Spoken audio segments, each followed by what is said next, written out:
Hi guys, if you landed on this video on YouTube, it's probably because you were looking for a nuanced review of the new Netflix documentary titled Kylie, which is, as you can guess, about Aussie pop queen Kylie Minogue.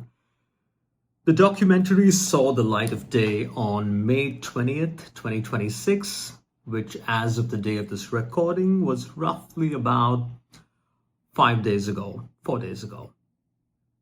And, I am, in full confession, I am a casual fan of Kylie Minogue. I'm not a fan of songs such as Can't Get You Out of My Head or Padam Padam. Those do nothing for me, but I absolutely love songs such as Put Yourself in My Place, Green Light, Magic, Dancing, Dangerous Game. These are fantastic songs. And for those of you that tune in to our 24/7 online radio broadcast, music radio broadcast, you still probably hear a fair bit of Kylie Minogue on our daily playlists, except the songs that I said I wasn't a fan of. Now, I watched the movie on Friday, which was about 2 days ago, and I thought it was a very interesting watch. Now, I knew cramming 40 years of Kylie Minogue's life into 3 episodes was going to be a monumental feat, and that the creators of the documentary would have to make some pretty brutal trade-offs as they figured out what to include and what not to include. And I've done a detailed review of this, and the link is in the description below, so definitely check it out. But on a high level, I think the movie really succeeds on a human level in terms of talking about the human journey of being Kylie Minogue. They talk about her family dynamic, they talk about her relationships. So from a human standpoint, I think there were some very, very clear highlights. The first one being the interview with Jason Donovan. Now, for those of you that remember the Australian TV soap opera Neighbours, Jason Donovan and Kylie Minogue were on that show. They were both an on-screen and off-screen couple. And it did get to a point where Kylie Minogue's music career became larger and larger, and the logistics of being on Neighbours at the same time just seemed impossible. So she left the show. Her character was written out of the show. And there's video footage in this documentary which shows her leaving the show, where she's in tears driving away. And in many ways, it feels like life imitates art when you think of what happens immediately after. Right after this happened, she exited her relationship with Jason Donovan and went ahead and right away started a romantic relationship with INXS frontman Michael Hutchence. And, Jason Donovan talking about this, you could see this was a very, very painful period of his life, and his ability to talk about it as part of this movie is something he deserves an award for. So that was one great moment. The second great moment was with singer-songwriter Nick Cave from Nick Cave and the Bad Seeds. And in the movie, he is described as an Australian nightmare, where Kylie Minogue was the Australian dream. And even though pop music wasn't really his kind of music, he seemed to have a very real reverence for Kylie Minogue's place in it. And so yeah, some of you might remember the song from the 90s. It's considered a murder rock ballad, and the song's called Where the Wild Roses Grow. And it seemed like a very unlikely collaboration, an unlikely friendship, an unlikely platonic relationship. But it seemed to bring the best out of Kylie Minogue. And, Nick makes a comment there saying, it's probably something quintessentially Australian about Kylie Minogue that makes her try anything that even feels seemingly uncomfortable and outside of her realm. And that spirit may have led her to do that ballad. That spirit may have also led her to read out the lyrics of I Should Be So Lucky, which was her first UK #1 single. And she reads this out at a poetry seminar or a poetry gathering, which I thought was interesting and bold and moderately funny.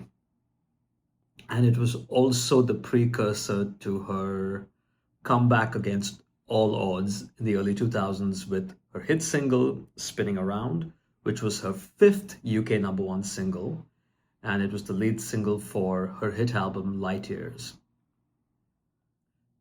The third piece of the highlights of human elements in this movie are the bits about her navigating cancer and the fear that she had to navigate while also contemplating motherhood and while also dealing with the intrusiveness of the paparazzi and their insensitivity and their insatiable desire to get a story.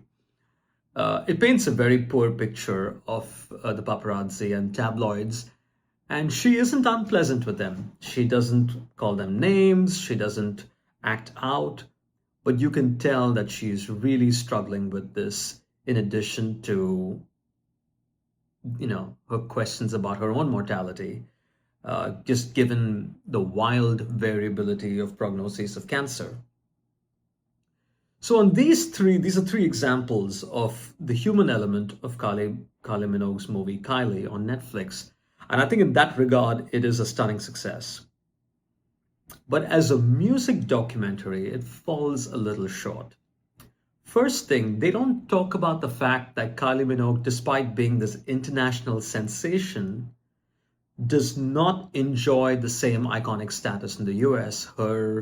She's largely an international star, except in the world's largest market for recorded music. This is not a reflection of Kylie Minogue. It is a reflection of terrestrial radio dynamics in the 90s in the US, more specifically the Telecommunications Deregulation Act, which is something that was passed in 1996.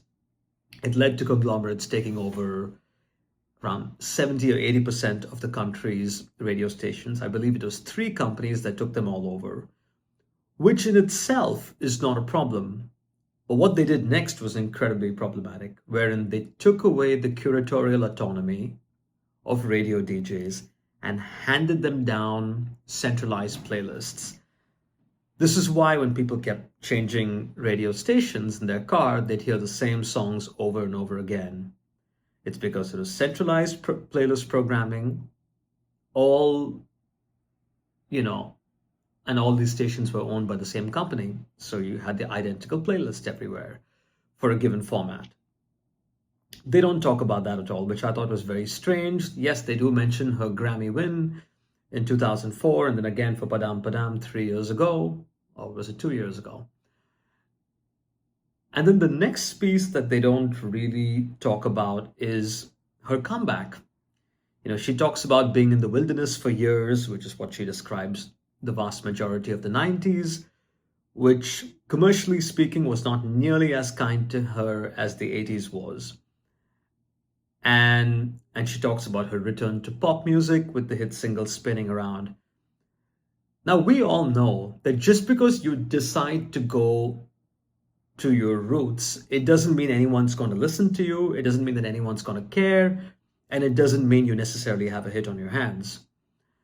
And generally, when people have had, or when artists or bands have had successive misfires, they aren't really given a chance again. Their comeback needs to be engineered. There needs to be a clever marketing strategy. There needs to be a clear comeback strategy. The movie does not talk about that. They almost make it seem like Kylie Minogue's return from the ashes, commercially speaking, was organic, which it clearly wasn't. Several other artists that have had misfires have never been able to bounce back from that. For instance, in the US, George Michael, after his second album, Listen Without Prejudice, Volume 1, didn't do as well as its predecessor, Faith, that was the beginning of the end for George Michael, at least in the US. Of course, he did very, very well outside the country. Same thing with INXS. After the X album, it became a downward slope for them commercially, especially in the US. Same thing with Duran Duran. They had a brief comeback in the early 90s with the Wedding album with hit singles like Ordinary World, Come Undone, and of course they followed this up with an ill-fated covers album called Thank You. And after that, they never made it to the singles charts ever again. So why was Kylie different? Was it just coincidence? Was it an accident? Was it just dumb luck? I wish they talked about this because, in my view, this is a foundational question that is so central to Kylie Minogue's career. And we can say, hey, maybe this is just a movie about the human elements of her journey. But would we really care if she didn't have that comeback in the early 2000s? Would Netflix actually commission a documentary to celebrate her life? I don't think so. Anyway, give our review a read if and when you get a chance. Of course, you should watch the movie and let us know what you think of it in the comments below. And if you can, give us a like and follow. Take care. Bye.